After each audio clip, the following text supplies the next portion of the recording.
अब कुछ important vocabulary words. Number 1, static एक एडजेक्टिव है, इसका मतलब है बहुत खुश।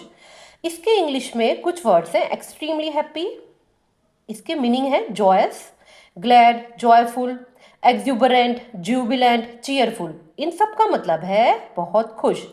इसके कुछ सिनोनिम्स दिए गए हैं, ईओफोरिक, ग्लीफुल, ब्लिसफुल। अब हम एक इसका मेक सेंटेंस देख लेते हैं। The newly elected PM was greeted by an ecstatic crowd, यानी कि एक नया इलेक्ट यानी कि सेलेक्ट हुआ हुआ एमपी एक एक्सटेटिक क्राउड मीन एक बहुत खुश भीड़ के द्वारा उसको बधाई दी गई। नंबर 2, आइडियोसिंक्रेसी। आइडियोसिंक्रेसी मतलब विचित्र व्यवहार या वियर्ड और स्ट्रेंज। इंग्लिश में वियर्ड और स्ट्रेंज बिहेवियर, असेंट्रिक, इसका मतलब है विचित्र व्यवहार।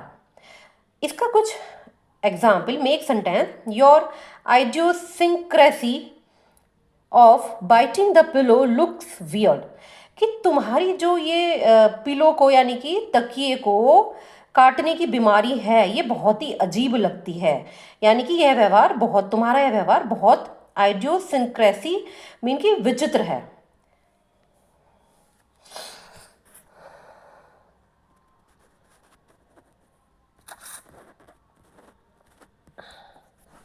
नेक्स्ट, एट होम, ये एक फ्रेज भी है, इसका मतलब है आराम से।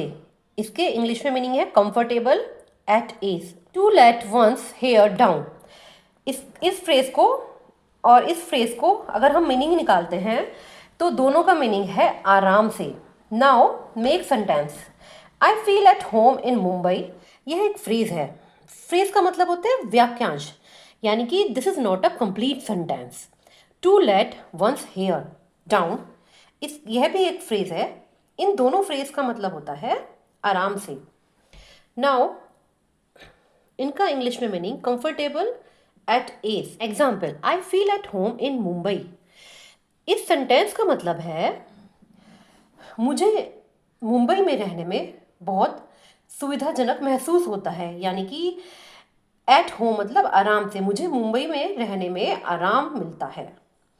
Now next word, slothful. Slothful का मतलब है आलसी।